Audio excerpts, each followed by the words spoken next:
Sundan mo ako.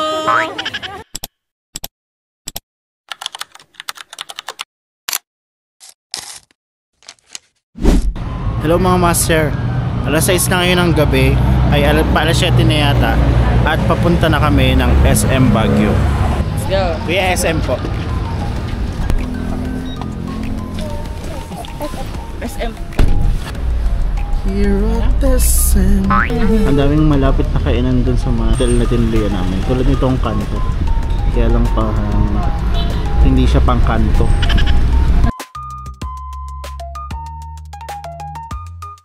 Nandito na kami sa SM Baguio. Ito yung lower part ng SM guys. Hindi ito yung main entrance. Magkano? 79. 80. Tara. Kapag maaga pala kayo dumating and hindi kayo makapag-check-in, pwede kayo mag-iwan ng bag dito sa may SM. So doon sa may parking lot B5D, doon kayo pwede mag-iwan. Punta lang kayo doon sa may lounge nila.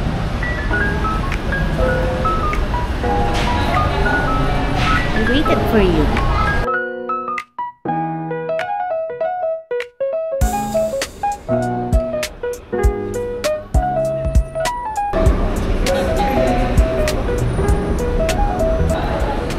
Ito yata yung nag-iisang SM sa Pilipinas na hindi naka-aircon.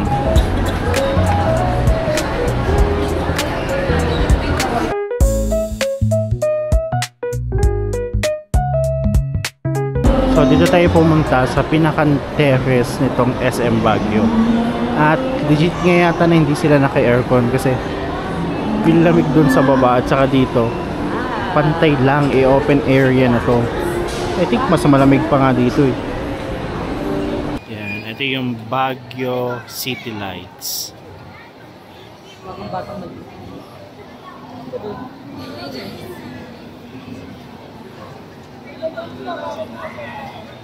Kitang-kita pala dito yung mga hotel na nakikita ko sa Klook. Tulad nito. Ayun yung Hotel Beniz. Nandyan lang siya sa may session room. And then, nandito naman yung... Ayan. Kitang-kita diba? Yung 456 Hotel. Sobrang laki niya pala. And alam ko, affordable lang din siya sa Klook.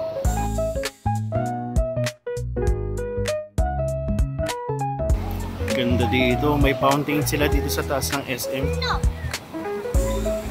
And then may children's playground.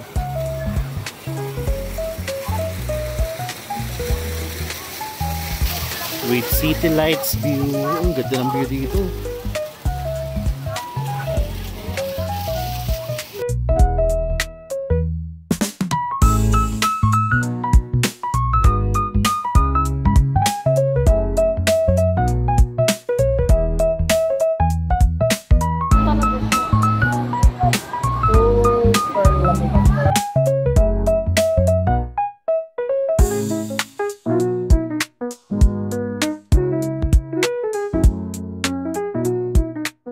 So isa nga ito sa wag niyo papalampasin pag nagpunta kayo sa Baguio. Yung rooftop dito sa SM Baguio kasi sobrang ganda ng view. Kaya sobrang ganda mag-picture.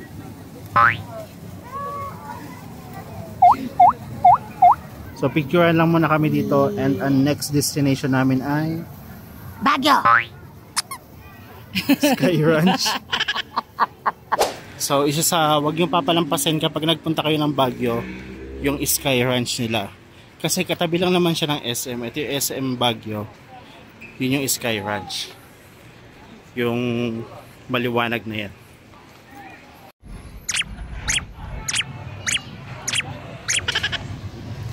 Yun lang yung downside kapag nagpunta ka ng Baguio. Lakad ka ng lakad. So medyo nakakapagod talaga. I think pagod na yung mga kasama ko. Napagod ka na? Boy pa naman. Ano na? Pagod ka na agad? Sakit pa ng tiyan ko ang lamig. So ayun ulit guys ha. Hindi ko pinopromote yung 456 Hotel pero kitang kita talaga siya dito. Madali siyang makita kung gusto nyong mag-book sa 456 Hotel.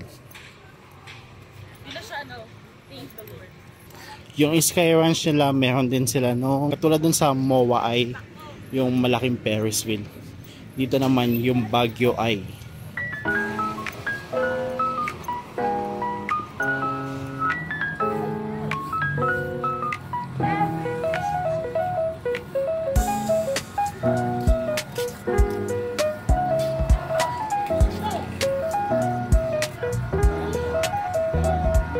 Welcome to Sky Ranch.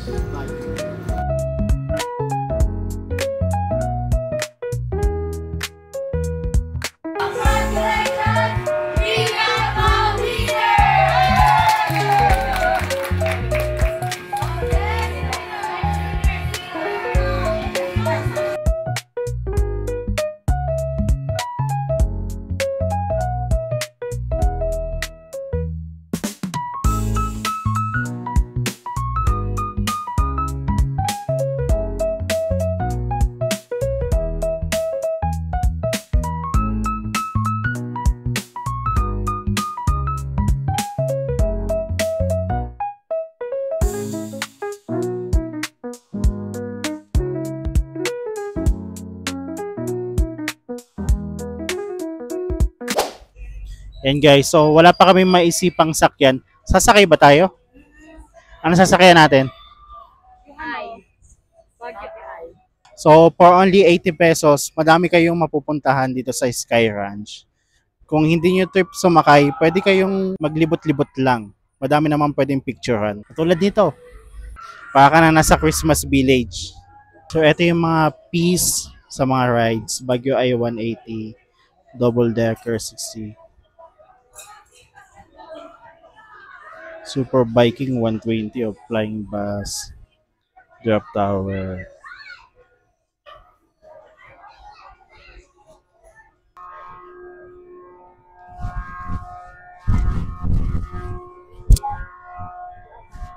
Yan, so nakasakay na kami dito sa Baguio.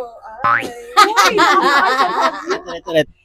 So nakasakay na kami dito sa Baguio Eye.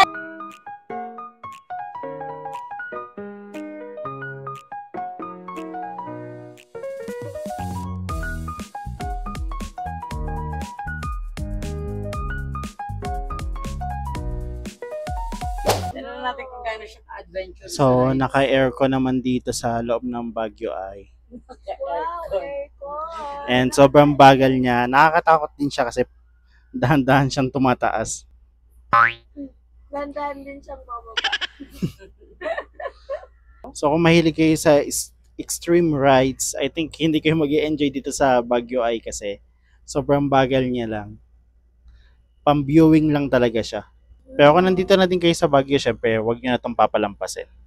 So, ang downside lang dito sa Baguio ay nag-moist yung screen ng door.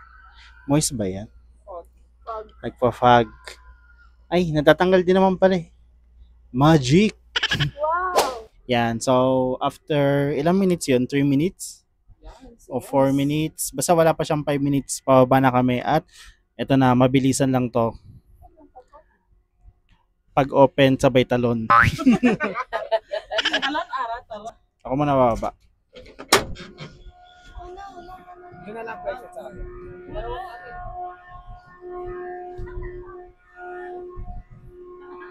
Yeah.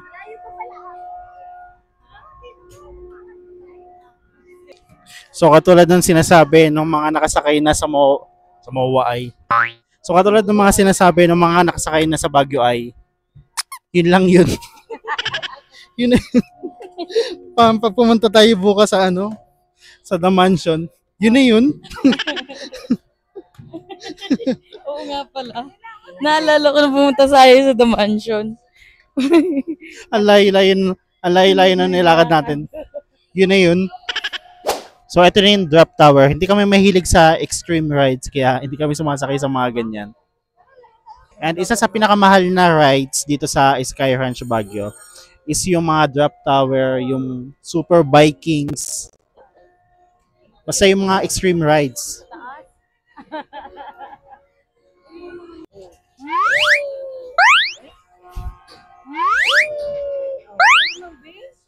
Parang lumalabas yung kaluluwa mo dito, di ba?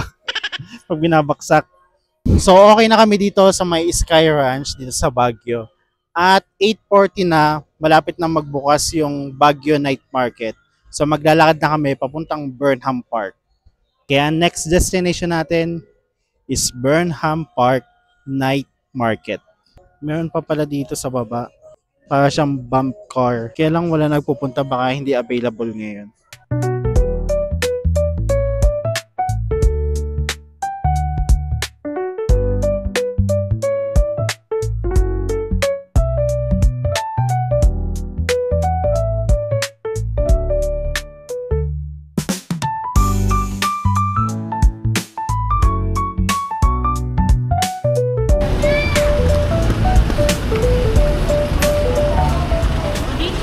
So, isa pang tips guys, no, kung maabutan kayo sa Baguio ng rush hour at wala kayong masakyan, maghanap kayo ng station na pinipilahan talaga nila.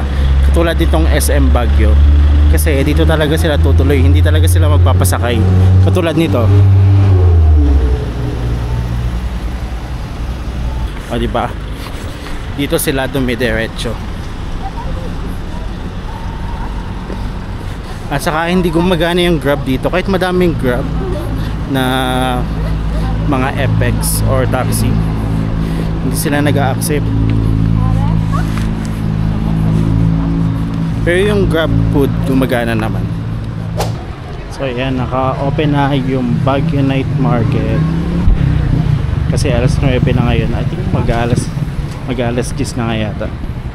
So kung naalala nyo to, ito yung tinuro ko sa inyo ang daan kanina kung gusto nyo pumunta sa Burnham Park. At dito lang din yung Baguio Night Market.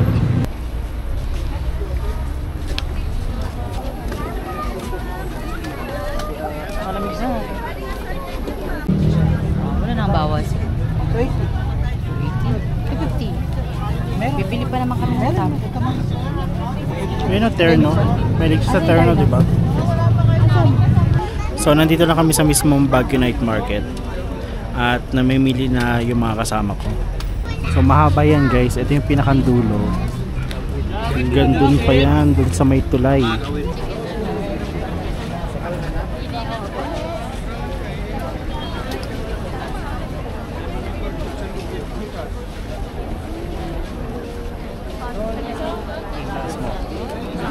So tapos na kami mamili. Dito na kami sa may parang food court ng night market.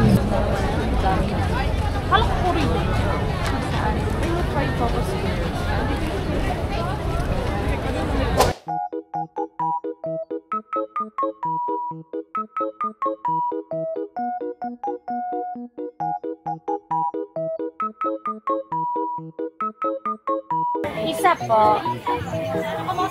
Apo. Magkano nga po yung grilled burger? 40. Isa po.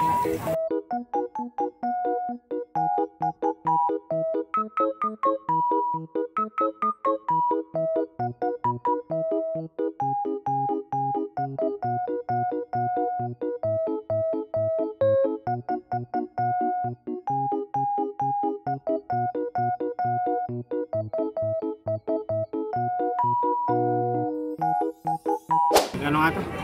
40.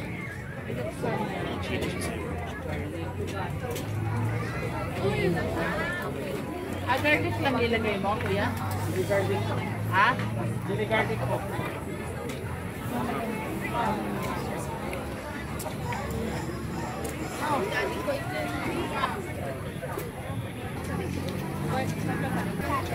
Sarap. Ano mo ba yung tinawag kang Joy kanina?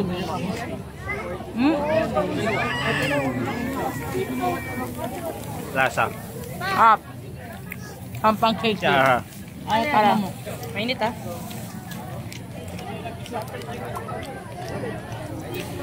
Init. Mainit. ganun. Kinilig si Ara, kinilig. Kinilig sa kinilig.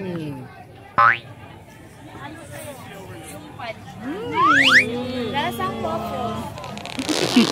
Uy. Sindan mo ako. Uy. Nakakapagod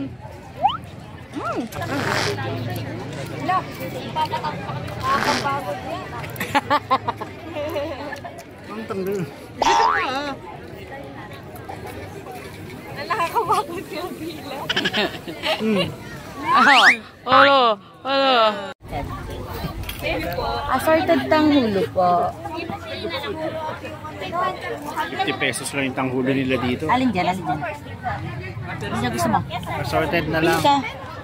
Ayun. Puro yung assorted para matikman mo. Dito, nasa unahan. Ito, nasa unahan. Ito pa. Sir, tali 50 po lang. B. Tanong mo ako pwede di itanghulo tong ano. Yung daw po bang kwek-kwek pwede kitang hold? Oh, pwede na. Oh, basta ayaw mo kainin. Nasa? Kasi yung ano? Ano? Walang po kasi. Ano yun eh? Wait. Ang tirisan tayo, apo. Up. Kabang-kabo. Lumagit yung sukal. Oo, mag. So titikman natin yung 1-day-old chicken.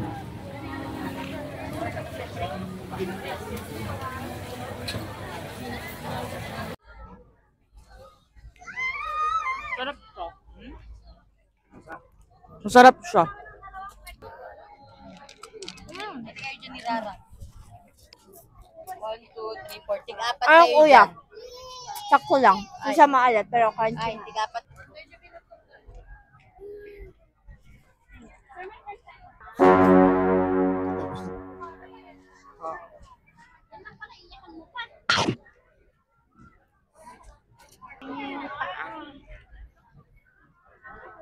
Yan daw yung culture dito.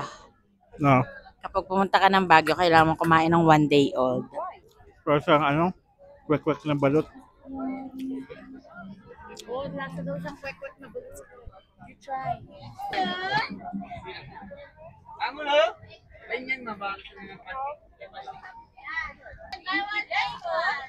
Tingin, buy one take one tayo, tamo lo.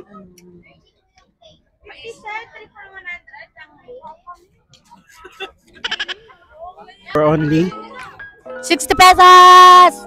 So big.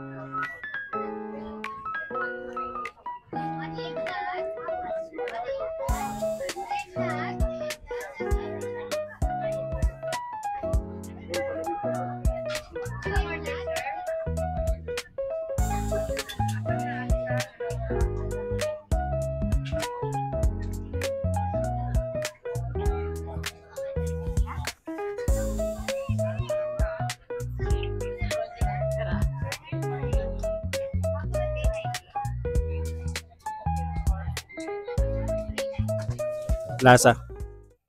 Walang lasa pag walang sauce.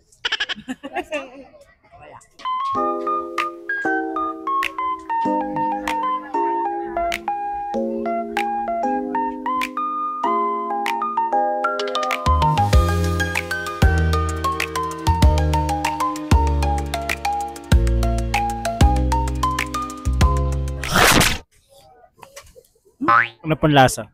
Ang sarap ng may mayo sa akin. May naluan na siya ng toyo banana. Busin mo na yun.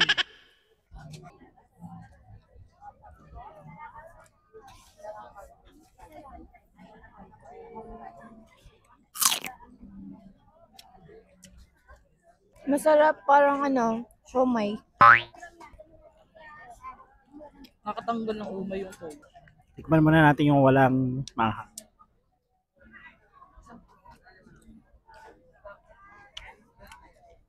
Sarap. Tignan natin may maanghang. Pwede pala yung ganito. For only 50 pesos. No? So dito naman tayo sa Anyong, A Taste of Korean Street Food. Mahaba din yung pila dito.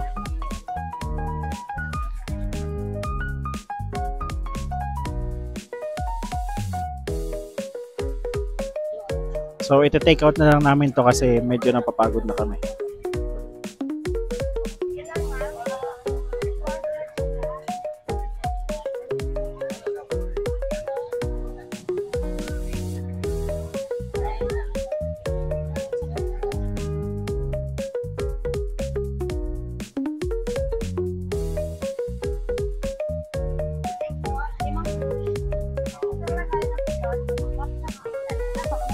Laki ng chicken dito.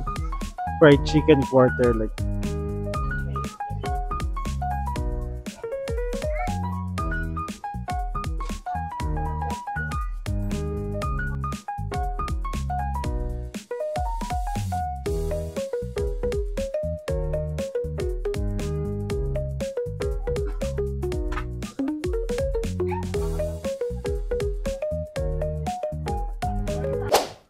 So nakabili na kami ng mga food na kakainin sa hotel at time check 11 PM na. Pero sobrang dami pa ding tao dito sa Baguio Night Market.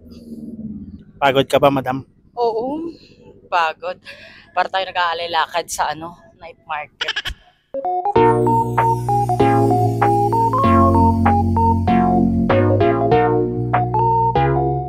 So ayun, nakauwi na kami dito sa hotel at medyo nakakapagod na talaga.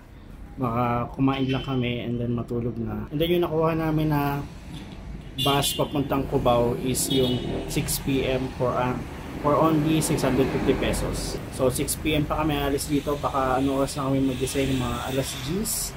Ganoon, and then alas 12 yung out. So ayun, kita-kits na lang muna tayo bukas.